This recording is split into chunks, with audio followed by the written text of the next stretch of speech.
Good morning, Burning Man. We are so grateful you decided to spend your morning with us. Happy Tuesday to you. Today, here at the Camp Mystic Visionary Speaker Series, we are talking about mental models and accelerated learning and the brain. And so to start things off today, we have a really wonderful expert on eyesight, and she's going to talk about some ways you can improve your eyesight and how eyesight is important to brain health. And so with healthy eyes, we can not only take in more information like reading, but we also have a better sense of our environment. We can explore more things and do more things. And the more novel experiences we expose ourselves to, the better our learning, and the more we can see and do, and the healthier our brains. So Ainhoa, let me Hello. Here. Hello. Hello. There you are.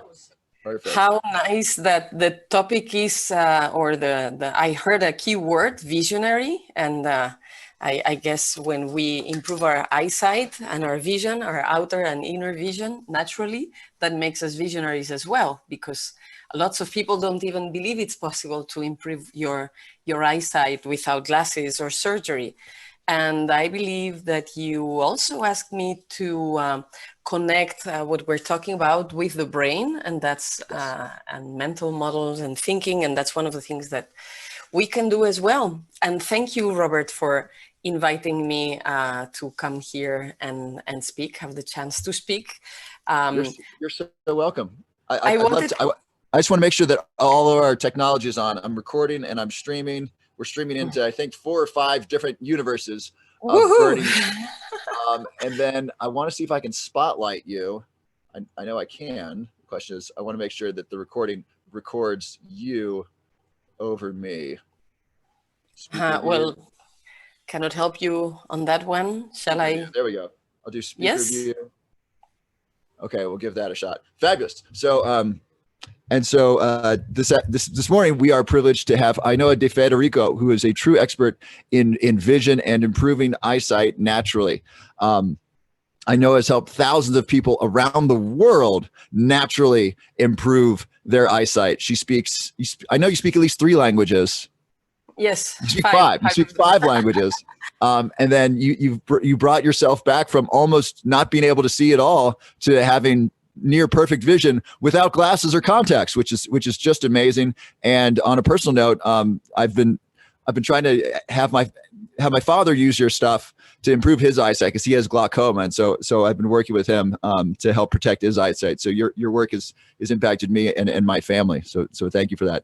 So here is Ainhoa de Federico, a visionary vision expert. Thank you, Robert, and thanks for inviting me. This year I wanted to attend for the first time to the Rio live in-person Burning Man, so I find it's a privilege to be able to speak virtually, and I hope to meet you in person next year. And as Robert said, it's true. I started my life not seeing with one eye, being very nearsighted, myopic with the other eye, and being cross-eyed. And I had the fortune, the chance that my grandfather was a medical doctor, and my parents asked if he would know someone who could help me with my vision. And they advised a professor at the University of Granada, an ophthalmologist. And I was 6 months old. And first she asked, like, why do you bring her to me? She's too little. And when she looked at me, she was like, good that you brought her, because really she has lots of problems, but we can do something about it. And so she advised a process of stimulation that my parents had to do with me, exercises and other things, and using patches and a number of things like the pirate kind of thing. And by the time I was 1 year old, I had perfect vision, perfect eyesight. And I don't have personally aware, conscious memories of this, but I know this story because my parents have told me, like, at every birthday. That's one of their 3 favorite stories to tell at my birthday. So it's one of the building blocks of my identity, that I was born being impaired, having vision problems, and by the time I was 1, I had perfect vision, and we had done it naturally, without glasses, without surgeries, just with inner resources and outer stimulation. And then one day I was living in France, studying there. I'm Spanish, if you didn't hear my accent. And I went to France to study. And I was 23, I was studying. And one day I woke up and I was seeing double and extremely blurry. And I panicked. I was very afraid. I didn't recognize myself. I picked up the phone. I called my mother. She was like 1,000 kilometers away in another country. And she panicked even more than me, like saying, don't call me to say me this. I cannot do anything for you. Call an ophthalmologist, call an optician. And I was like, yeah, right. That's a good idea. So I called. It was a while ago. So I picked up the yellow pages and I started calling one after another.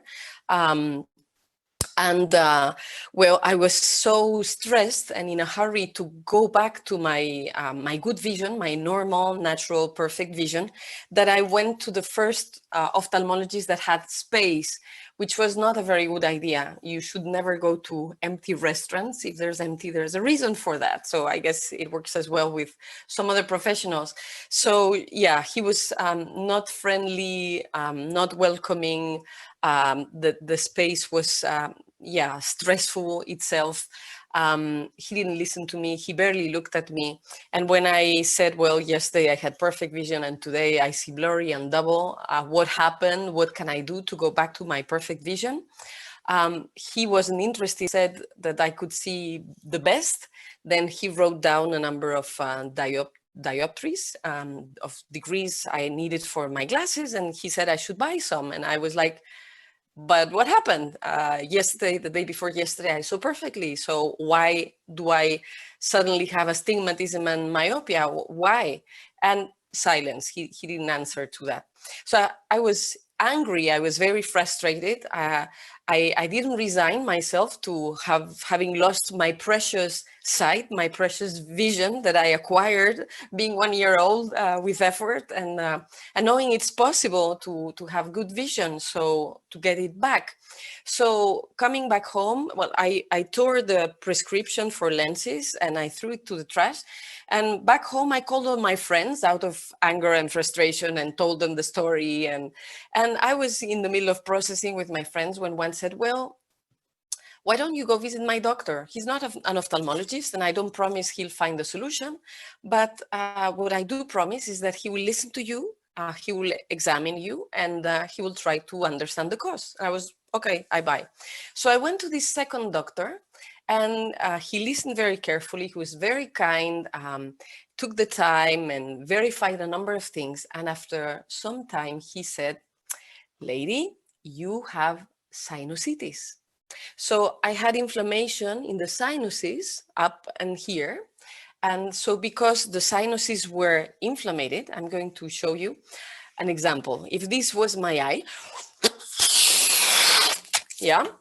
So he explained to me, because of the sinusitis, okay, so the sinuses are causing tension and they're deforming the eye. They're making the eye longer and weird. And so that's causing an error of refraction. And I was like, okay, that makes sense. I understand now why 2 days ago I saw perfect, but today I see blurry. And so I asked, what's the solution then? And well, for the sinusitis, it was taking antibiotics for 7 days. So I did. And by the end of the week, I was back to once more to perfect vision. And well, I was so happy to get back to my identity of someone who sees perfectly clear. And I remember having thought, if I had listened to the first person, being in panic, afraid, and in a hurry to go back to my normal sight, and I had worn glasses immediately, maybe I would have spent the rest of my life wearing glasses because the eyes adapt to the glasses. And I also remember having thought at the time, how many people may be out there that, for some reason, they had some tension of any kind in their eyes or around, and they went in panic to a doctor and they gave them glasses, and now they're wearing them for the rest of their life without need. Okay, so, but I went on with my life, doing what I was doing, studying what I was studying, and not caring much about that. But I had a second experience of being able to go back to my normal natural vision without needing glasses and without needing operation. So the first, it was with exercises, relaxation, working at the physical level. And this time it was working at a chemical level, in this case with antibiotics, but there's other things that you can do at a chemical or nutritional level. Anyway, life goes on, and 10 years later, fast forward, I was already a professor at the university in France, and I was invited as a researcher guest at a Spanish university in Barcelona, and I was reviewing articles for scientific journals, so I had to read many of them. I had printed them in small print so I could go faster. And I noticed that I couldn't see them very clearly anymore. So I had to put them far away. And I was like 30 something. So it was weird to have to do that so young. And when I went in the subway in Barcelona, I couldn't see the names of the stations either. So I was like, third time that I have a problem with my vision, with my eyesight. But now I know it's possible to improve it and to heal it because I've done it twice. And at that time, I was already interested in the body-mind connection and how you can consider symptoms as messengers of your own consciousness, telling you there's something you have to look at and release in your life or your emotions or the way you see the world or you see yourself. And once you do that, the symptom has delivered the message and can go away. So I thought, okay, let's go see an ophthalmologist to have my vision, my eyesight measured for a third time, and then have a name for the diagnosis so I can go and do the inner work to release whatever tension is there and to see clear again, because I know it's possible. And so I went this third time to see a lady, and she told me that I had presbyopia, which felt like aging 20 years at once because I was only 34 or something like that. And well, most people start getting presbyopia after 40 or 50. So I was like, wow, okay. And then she said I had astigmatism again. So I went home with no intention whatsoever to buy any glasses, but to look at my books on relationships between symptoms and stress in your consciousness, etc. So I had a look at what was the inner cause, the emotional tension I had to release. And I told myself, okay, I give myself 2 months to release this, to handle this. If after 2 months I still see blurry, I'll go get glasses. But if I manage well, then it's done. And it worked. I took these 2 months. I had to take some courageous decisions and shift around things in my life. Because, well, astigmatism was telling me I had betrayed my own values and was following a path that was not mine. So I had to look at what I was doing to myself in that and whose project or dream I was following, not following my own, and do some, things thinking about my family and my father and my grandfather and some of that kind of work. And also the presbyopia was telling me that I was finding life boring, that I saw the present and the future more boring and less interesting as the past. And I was 34. I mean, at any age, the present should be or could be or exciting and interesting, and the future as well. And the idea is to make the present and the future, the rest of your life, the best of your life. So it sounded like a too soon death sentence I had imposed myself. Like, how come being at the peak of my career, being in an international scientific journal, recognized at the university, I had 2 prizes for my PhD dissertation, and being at the peak of the success at the university, my soul is telling me, your life is boring. You don't like this life. You are betraying yourself. This is not what you want to do. So I had to consider, I had to have a very authentic and true and deep conversation with myself, and ask myself, well, if this is not your dream, and actually it was my father's, my grandfather's, but it was not mine. So what do you want to do with your life? And then go for it. So I had to recognize that my passion is around holistic healing and therapy and psychotherapy and coaching and personal development and helping myself and other people grow and develop. And I had to rearrange my whole life and my career path and my work. And I moved cities. I had to do lots of courageous choices so that I could go back to clarity in my own life. And this was the time I understood that you can also work at the emotional level with your eyesight, but that your outer eyesight, your outer vision is connected to your inner vision, who you think you are, and how you see the world and how you position yourself in the world. And when you are in clarity and congruency and alignment with who you are, then this, this clarity that you have inside shows again outside. Okay, so this was the third time I did this for myself. And after this third time, I thought, okay, I have found physical, chemical, nutritional, and emotional levels that I can work on myself to improve my vision. Maybe there's more. Maybe there's other levels that are possible. And I have found others that it's possible to improve your vision working at the mental level, because the main organ of your vision, of your eyesight, are not your eyes, it's your brain. 80% of vision happens in the brain, not in the eyes. The eyes capture light impulses, but then the interpretation, optimization, etc., happens in the brain. For instance, images are on the retina. Okay, I'm going to show you one of my toys. I showed you one already.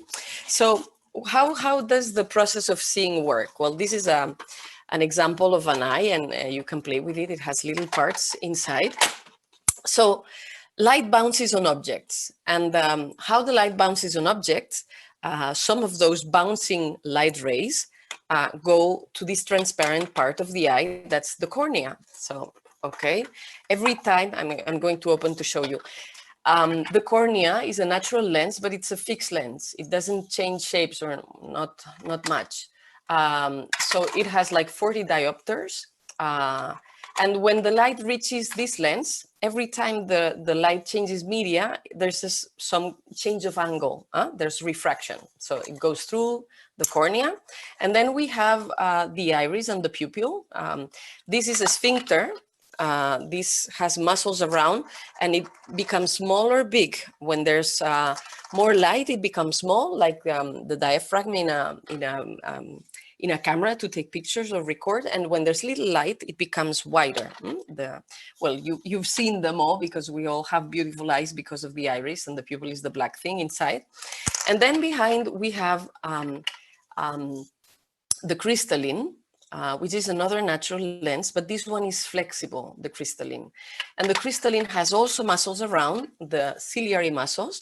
And when they contract, the crystalline can bulge, and then it becomes like a lens. And when the ciliary muscles relax, then the crystalline becomes flat, and then we don't have the magnifying lens effect anymore, and we can see and focus far objects. Yeah, so this is a focusing mechanism that's very important. And behind this one, there's another one, but this is the one that mainstream ophthalmology considers. Yeah, and behind we have the vitreous humor, which is like a jelly that's transparent. So the light also goes through this, and this jelly is what nourishes the retina. So all of this is made of nervous tissue, photosensitive cells that are part of the nervous system. They cover the retina, and there's a spot here, a little spot here, the fovea, where there's the most abundant amount of cones, which are the most sensitive, photosensitive cells. And so it's with the center of our gaze that we see the clearest. You see, if I put this aligned, this would be what's exactly in front of your pupil.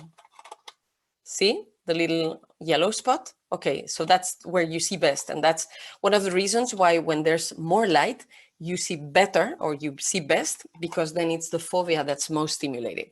And all these photosensitive sensors, they are, so there's other cells that make them connect, and they gather in the nervous, in the optic nerve, and the optic nerve goes and connects with 85% of your brain. So the way you see the world has more to do with your beliefs and how you feel and what you've learned and your memory and your imagination than with what's happened with your eye. because it's 85% of your brain that's connected to your eye. And what I was saying is that the eye works a little bit like a projector and a projector and a screen. When you project something on a screen, the projector makes the projection reverse. Yeah, objects that are outside, they're projected on the retina reverse. And why do we see things upright?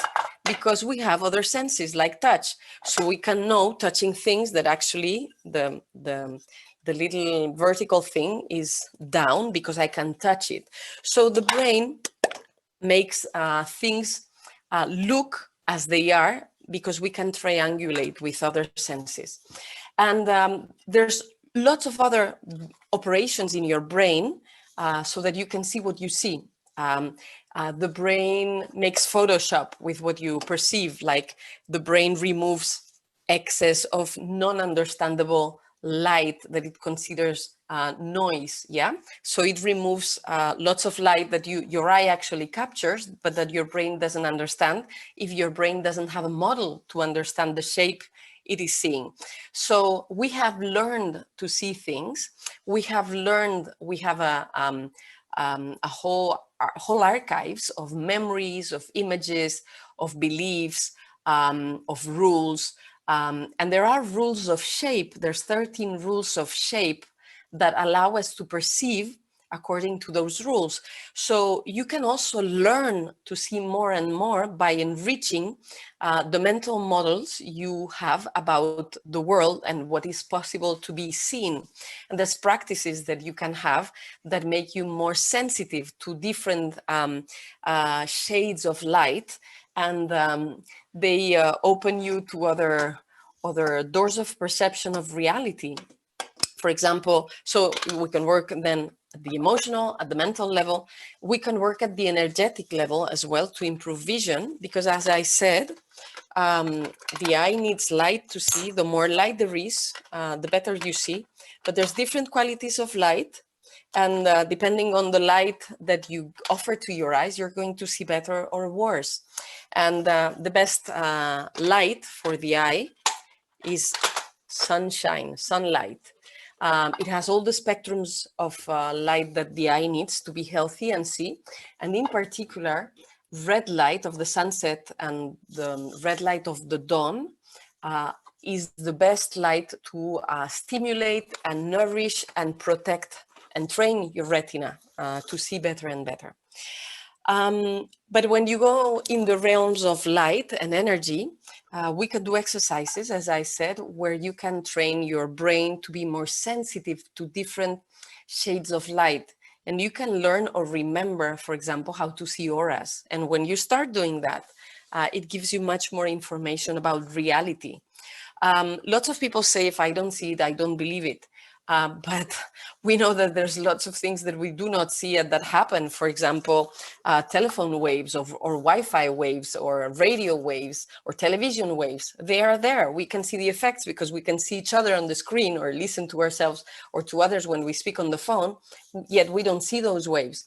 There's lots of wavelengths that are not considered normal to see, but that you can train yourself to see them. And when you see them, that's what in many traditions it's called the aura. And the auras are not just a woo-woo spiritual thing. They have also been researched scientifically. In Russia, mostly, there's procedures to photograph the auras and the kind of spectrum that you can also learn to see more and more with your own eyes, with photographic procedures since the 1920s with the Kirlian couple, but also in contemporary research, there's in the University of St. Petersburg, there's a colleague that is doing research also on auras and balance and health. And you can also train yourself to see the auras better. But anyway, I want to teach you something more simple about how you can improve your eyesight, your vision, besides speaking about these more unusual aspects, because I probably you would like to know what you can do to take care of your eyes and how to improve your vision. And I would like to give you a few tips so that you can do that. But before I go to those tips, when you explore, when you pay attention to the process of your eyesight and your vision, you realize that you can use your eyes and your vision, the quality of your vision, also as a GPS for yourself in life. What do I mean? I mean that there's places that you will notice that you see more clear when you are there, and places when you are there you see less clear. Or there's activities when you do them you see more clear, and activities when you do them you see less clear. Or people, when you are with them you see more clear, and other people, when you are with those other people you see worse. Or thoughts, when you have those thoughts you see brighter colors, more light, more sharp.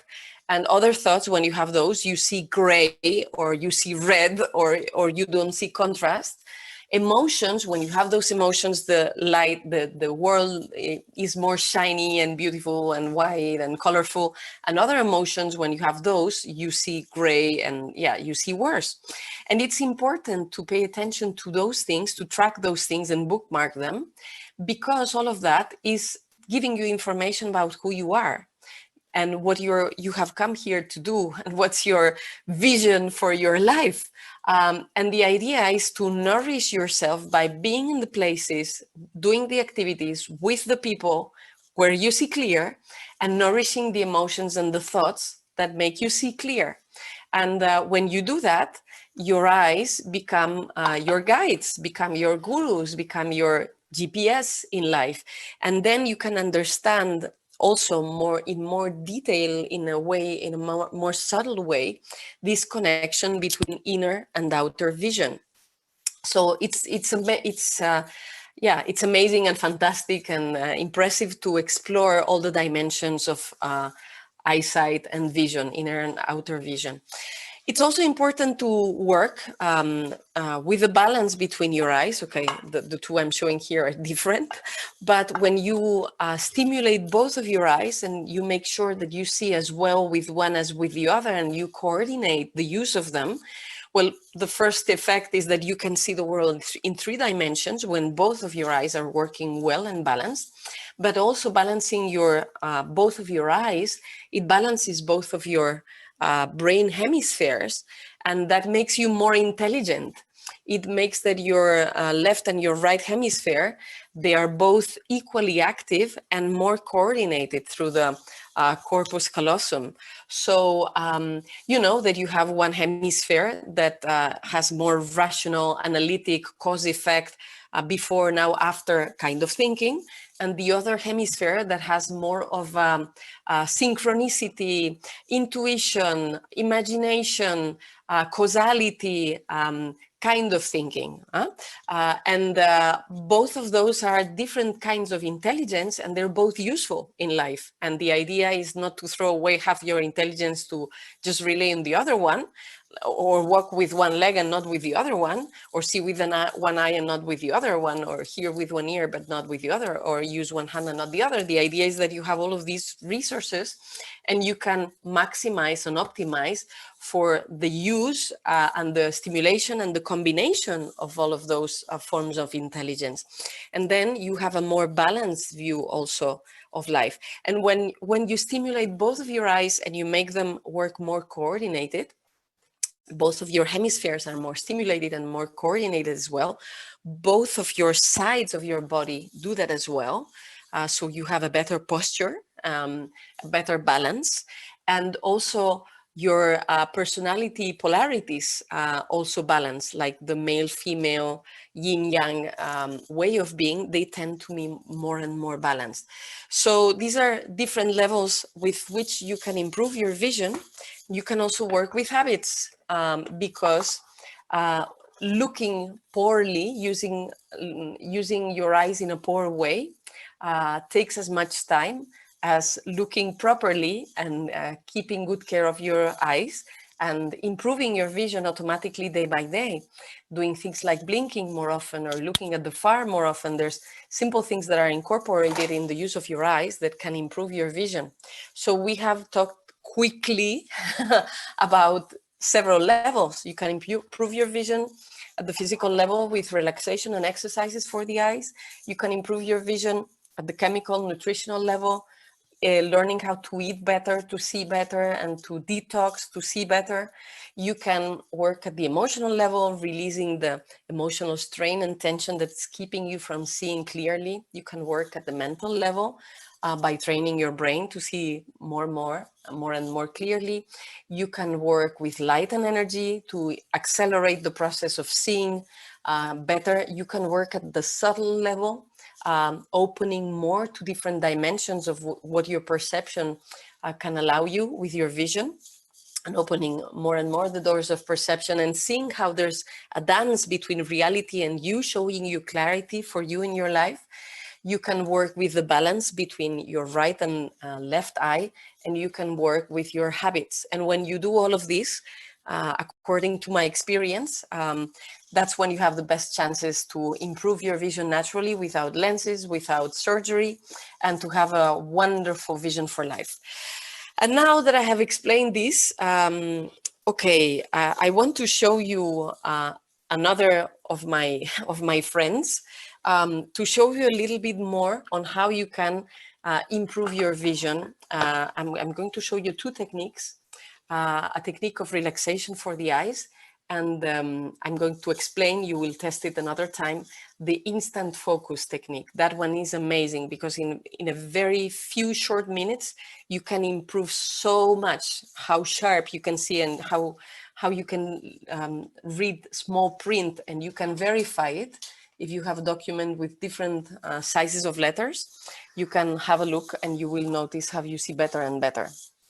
So I was saying before that there's a second mechanism for focusing in the eyes. Yeah, when I showed you this model, I mentioned the crystallines. Yeah, this is a natural lens, and I said there's muscles around that allow it to either be flat and then you can focus far, or to bulge up, and then you have a magnifying glass effect and you can focus near. Yeah, and what happens with problems that most people have, like being short sighted or far sighted? Well, what happens, that's what general ophthalmology says, is that when you have, so let's say if we compare the eye to a projector and the screen, and as I said, this crystalline, this one, would be the little wheel that you use on the projector so that the image appears more clear on the screen. Yeah, if you have had a projector in your hands, you know there's a little wheel, and when you move it around, then you can focus better on the screen. But what happens if the screen is too far of the projector or too near? Well, when the eye is too long or when the eye is too short, yeah, the projection of the image cannot happen in the retina. It cannot happen in the screen. And this is the reason why when we have eyes that are too long or too flat and things are falling apart around me, well, then we wear glasses, because there's another lens in front of our eye that has a corrective effect. And then the refraction, the focusing, happens on the retina, on the screen, and then the brain can interpret it. But there was a doctor in the 1920s, Dr. Bates, an ophthalmologist, an American ophthalmologist, discovered that there was another mechanism of focusing in the eye. Yeah? How did he discover that? Well, first he was a regular ophthalmologist, and one of the things he did was surgery for cataracts. Yeah, surgery for cataract is something that us humans know how to do since the 12th century, and Jewish and Arab doctors, even before the Renaissance, were able to perform this kind of operations. And what's a cataract operation? When you have the crystalline that for different reasons becomes opaque, and the light cannot go through, then they remove the crystalline, and then you have an eye that is still transparent with all these transparent parts, so the light can go through and they can reach the retina, but it doesn't have anymore the little wheel to make the projection on the retina. And so people after surgery for cataracts, usually they need reading glasses or other glasses, yeah, so that they can focus near, because they don't have those mechanisms anymore with this one. But what this ophthalmologist, Dr. Bates, discovered was that people to whom he had retired the crystalline, and nowadays they put another fixed artificial lens, but at the time they didn't even do that, they could, some of them, not all, but some of them could nevertheless focus near and far. They could do both of those. And he was like, but I removed the crystalline. They shouldn't be able to do that. But they are able to do it. But they don't have the lens. They don't have the little wheel to the projector to make the image clear. So there must be another mechanism. What could it be? And so he looked at anatomy books. He looked at the anatomy of, well, we could look at the anatomy of books, of eyes. He was doing surgery, so anyway, he could see the eyes. And if you see the whole eye, you notice here, there's something here and something here and here, and also here. All these are insertion of muscles. The eye is surrounded by different groups of muscles. Yeah, if I show you this other dude here, you can see that there's the straight muscles here. Yeah, there's 4 of them. And there's the oblique muscles. I'm going to show you in another way with like to represent it. The oblique muscles are a pair of muscles that surrounds the eye. And the straight muscles, there's 4 of them, and they hold the eye in the socket. Yeah, and there are these around. Yeah, and ophthalmology up to then thought that these muscles serve to orient our gaze depending on what we want to look at, what we want to see. And what Bates thought was, what if these muscles that are 40 times stronger than necessary just to move the eye around like this, to look at things, what if they had a secondary function? What if these muscles had the ability to change the shape of the eye? That is, yeah, if the obliques are tense, the eyes become longer. And if the straight muscles, let me see, if the straight muscles are tense, then the eye becomes more flat. What if this play of the muscles, and we can train muscles, we've been training muscles to learn how to do many things, to play the guitar, to play, to ride a bicycle, to walk, to do many things. What if we could train the muscles consciously, intentionally, so that we can learn how to focus even without a crystalline or with a crystalline, so that we can focus also with these muscles? And if we compare this to the projector that we were saying, the functioning or the mechanism of these muscles is the equivalent to when you actually put the projector closer or further away to the screen.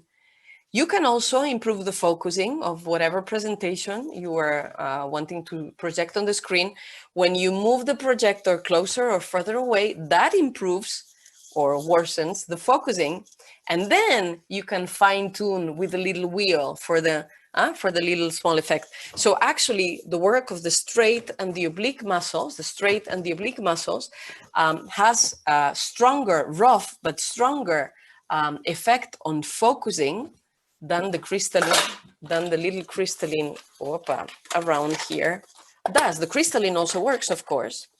But when you learn that there's this mechanism with the muscles around the eye that allow focusing, well, then we have another set of solutions to improve our vision, our eyesight.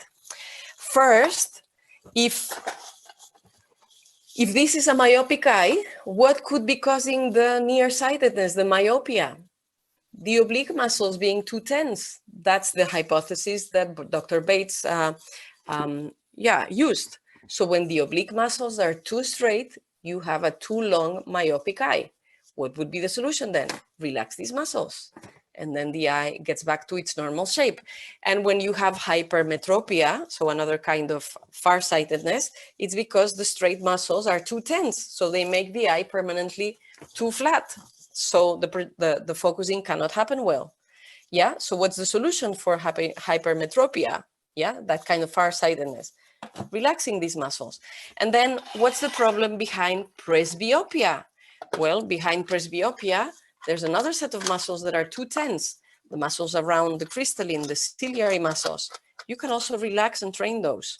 So there's a lot of relaxation and exercises for the eyes that you can do so that you can train your muscles so that you can focus better. And you can train different sets of muscles. You can train the ciliary muscles, you can train the straight muscles, and you can train the oblique muscles, and you can do all of that. You can also train the iris and the pupil to work with light, and that improves your focusing, that improves your vision.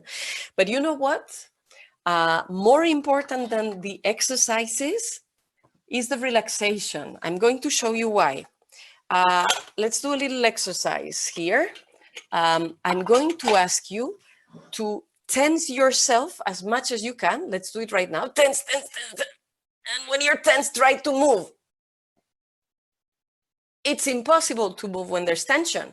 You cannot move when there's tension. So in order to move these muscles and train them around, first, what you need to do is relax the muscles. Relax the muscles, in this case, the muscles in the eye. So the first thing that you need to do if you want to improve your vision, your eyesight, without glasses or surgery, is to learn how to relax your eyes. And you need to know that your eyes are the first part of your body that becomes tense when there's emotional strain or stress of whatever kind. And it's the last part of your body that relaxes.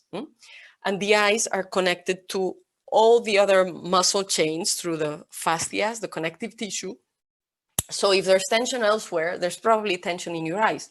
So you have to relax your whole body, but also specifically your eyes so that you can start seeing better. And you may ask me, but why do the eyes never rest, and why are they the first to become tense? Well, because we react to the world, first of all, with our most important sense of connection with the world. 60% of the people are mostly visual, and 80% to 90% of the relevant information in the world is visual. So that's the first organ to which we react to the world.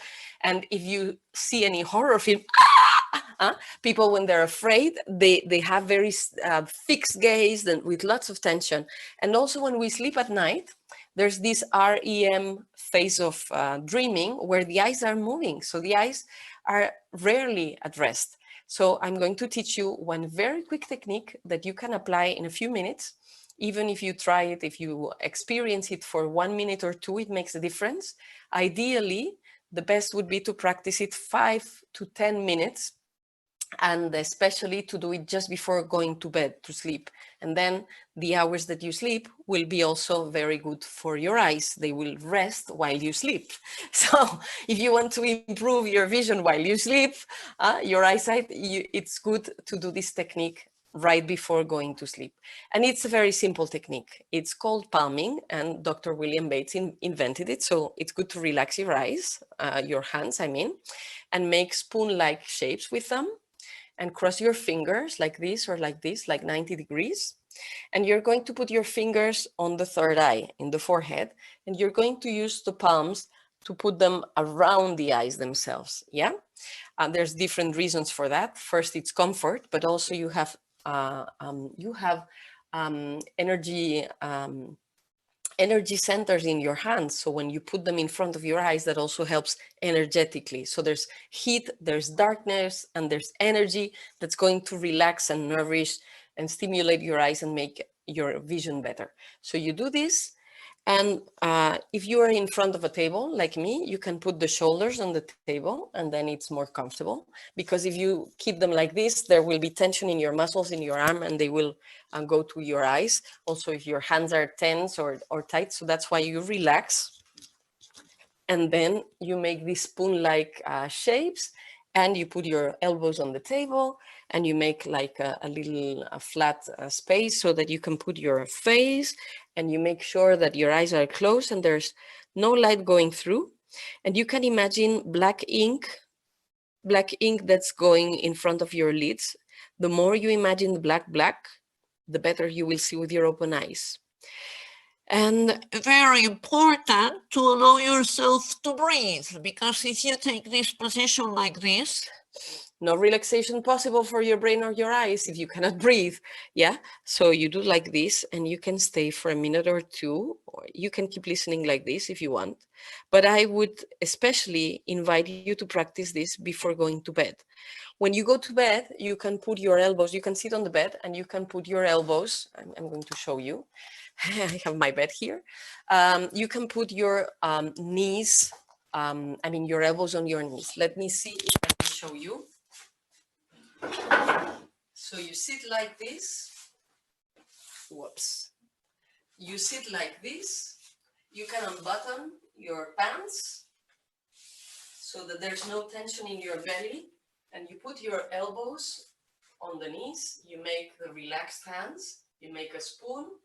And you put your face like this and make sure that you are breathing. And now you have a deeper kind of breath because it comes from your belly, and it's a fetus-like posture, and it's your arms and your legs that are taking the weight from the head, so all your back can relax. It's a much more relaxing position. And do you know this statue in Paris by this great sculptor called Rodin, the thinker?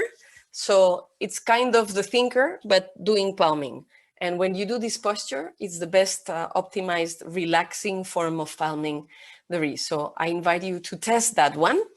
And the other exercise, the other technique that I want to show you, well, you can do it if you can go outside to the sun, wherever you are, yeah, because it requires natural sunlight. This instant focus technique is also called sunning or sunbathing. And what you have to do is that you close your eyes, you look to the sun with your eyes closed, yeah, and you're going to move your head so the rays of the sun are stimulating your retina and relaxing the muscles of the eyes, yeah. And I'm going to show you another variant that's kind of psychedelic. It's very nice and very easy. It's to create an inner kaleidoscope and to see lots of different colors and shapes with your eyes closed. So you look at the sun with your eyes closed and you're moving your head, and then you put your fingers like this and you move them in different ways. And when you do this, no drugs required, but you're going to see a kaleidoscope of colors and shapes in your closed lids. This only works with the sun, and the stronger the sun, the more kaleidoscopic the images that you will see. If you try it at home with artificial light, you're just going to see different shades of gray. But outside with the real sunshine, it's going to be wonderful, amazing, colorful shapes and psychedelic changes. And that proves another thing, that is, the sun is always the most powerful source of light, much brighter than any artificial light we have at home. And if we have the impression that there's light at home, it's because our pupil has the ability to open and let more light in. But we are always going to see much better with the natural sunlight than with any artificial light. So being outdoors and and sunbathing and being in the sun is very good for your vision as well. Anyway, I think there's like 4, 5, 6 minutes left. I told Robert I had about an hour, and I don't know what you do in this kind of things. I will have to leave at the top of the hour because I teach another class. But if there's the possibility for some questions by you, Robert, or comments, or I can give you maybe my email or contact information. I had, let me see. I think I have a URL that I could share with you. And if you, oh, okay, the page is not turned. So I probably have to work something with my system, something for it to work. But you could probably go to this URL, and if I manage to sort it out quickly, you can have a free book with several tips that you can do to keep your your eyes in good shape naturally and improve your vision. And in any case, make sure that your eyesight is not getting worse.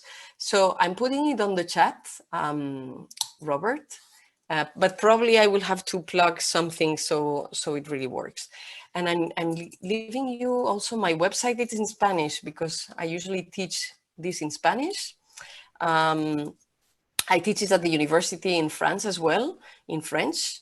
Yeah, but online I teach it in Spanish so far. In English, probably in a few months, but it's still working on it. And I'm going to leave you my email. Yeah, Robert, nice to see you back. I know that was such an amazing talk. Thank you so much for all the information that you shared. I loved how you linked it up as a mental model of how to, think more clear, not only see more clearly, but think more clearly, not just by exercising your eyes, but like reducing stress and incorporating both sides of the brain, both hemispheres of the brain. It's just brilliant. I really love how you put that together. Wonderful. I'm very happy to have fit the topic of the day, and I'm glad that you liked it, that you were interested. So yeah, if people are interested to know more about this, probably the best is to contact me through this email. You can visit my webpage. I'm going to read it. So it's volver a ver claro. Yeah, it means to see clear again in Spanish, yeah, probably not too long there will be an English version. I've been recording videos for that this past week, but for the moment this is what I have. So you can contact me there, and yeah, we'll do our best to give you more information. Fantastic. And you got a great ebook for people. Yes, I think the URL I found here, I'm not sure it's working, but send me an email and we'll work something out, and we'll send you the ebook with advice to take care of your eyes in a natural way, so that you can see better and better instead of worse and worse with time going by. Yeah, it's possible to see better and better. It's not genetically conditioned that after 40 you should see worse and worse, or that you should develop cataracts and glaucoma and macular degeneration and other things. If you know how to take care of your eyes properly, yeah, you can have very good sight and vision for life. Sight and vision for life. Yes, I love yes. it. And we want to be visionaries, don't we? Burning Man's Exactly. about being a visionary. It's about seeing the future before anybody else, and then bringing that future to life. So your eyes is a wonderful way to do that. And if you learn to also open up these other dimensions that I mentioned, they're good for your eyesight, and they're good for your inner and outer vision. Thank you, Robert. It was extremely exciting to do this talk. I think it's only the third time I find myself talking about this in English. So yeah, thank you very much for having this opportunity today, and all the best with everything else you're doing at Camp Mystic in Burning Man Virtual. Thank you so much. I hope you come and check out the virtual camp and look at some of the amazing art that our friend Eben has put together. It's really beautiful. It's one of my favorite things to do with my eyes, is to look at the art, amazing art. Look at art like oh, this. It's amazing. It's beautiful. Yeah, very inspiring. Yeah. And so if you want to check that out, that's you can go to infiniteplaya.com or Mystic Live, Mystic Verse Live. Okay. Infinite Playa. And then you can play around in the virtual Mystic Verse. Wonderful. Did you write it? Okay, in the chat. So I will have a look. Definitely, I will check it out. Thank you so much, and keep having fun. Thank you for this wonderful talk. I know it was really great. Thank you, and see you soon. Talk to you soon. Keep enjoying. I see there's someone else, so I suppose there's something else happening. And all of you keep having fun and developing your mental models and being more and more visionaries and being the best version of yourselves. Thank you so much, Ainhoa. Happy burn. Bye. Bye.